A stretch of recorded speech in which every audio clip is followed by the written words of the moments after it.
I want to talk about King Charles's breathtaking, it was still with green issues, of course, his breathtaking eco-hypocrisy. He banned asparagus, so he's over there for this state visit.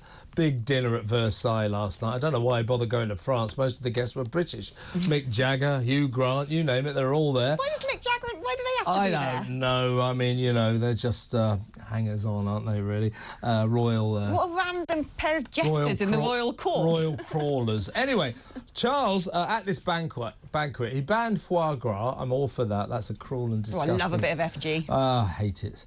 I don't like it anyway. I don't like it. It gives me heartburn, and it's very, very cruel. So I don't like that. So I'm all for that. But what he also banned was asparagus. They wanted to serve him asparagus. He said, well, it's not in season in France, and so that means the asparagus would have to be flown in, and that is bad for the environment. It's OK for him, though, to fly about 100 miles from Britain to Paris. Yeah. Him and the Queen, they fly there. That's fine. And then they stand in the Champs-Elysees, and there's a massive, great flyover. That's unbelievable. I mean, to be honest, first of all, I think it's quite a kingly thing to do, isn't it? Having a rider of the... will have and won't have. I kind of think that's sort of, you know, quite sort of noble and royal, and more of that, please. But, you know, I don't think this is because it has to be flown in. I'm sure there's one of those sort of big polytunnels somewhere in France growing asparagus throughout the year. I reckon it's because he doesn't want his royal pee to smell funny. Well, right, I'm not making any comment. I'm disassociating myself from that. But thank you, Alex. I think we've got some video to sort of highlight this epoch-making visit by the King and Queen to Paris. Let's have a look. Have we?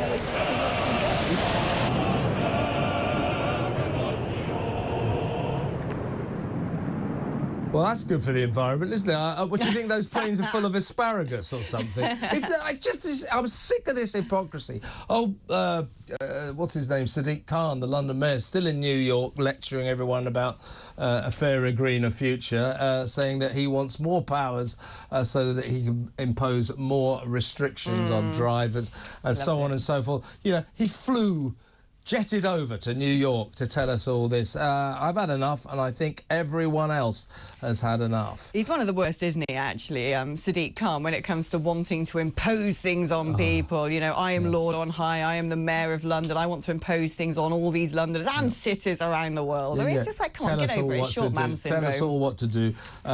Do as I say, not what I do, and that goes for Sadiq Khan and King Charles and the Queen. Do as we say, not as we do. We're allowed to fly around everywhere, but you little people are not. Tell them to do one, everyone. Tell them to do one and live your life exactly how you want it. You want to fly anywhere, just do it. Don't listen to these absolute rank hypocrites. I'm hoping we got some video of another King Charles moment, but this is a really nice moment.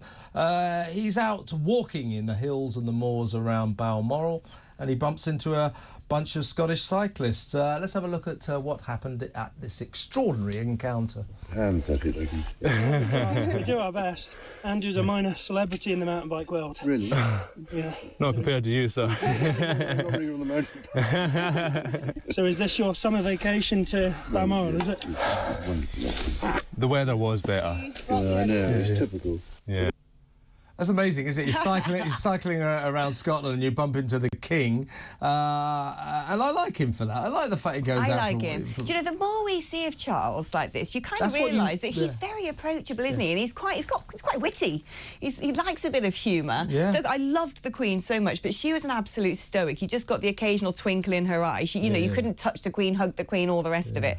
Whereas Charles is more, I don't know, he's just really approachable. He's like your old neighbour, isn't he? You know, the Queen was seen regularly just sort of shopping and poodling around Balmoral. She used to drive in herself, and her favourite joke or thing was to go into the shops and buy something and pay, and then as she got the money out, she said, "Didn't think I ever had any money, did I?" Because there was all this thing, and the thing about the Queen is she's never got any money. And that's me on the banknotes. It's a wonderful anecdote as well of the Queen, an American bumping into a security guard, and then she takes a photo of this American and the security guard saying, "Have you ever met the Queen?" And the Queen's That's like, right. "Oh, I haven't, but I hear that she's rather..." That was brilliant, wasn't it?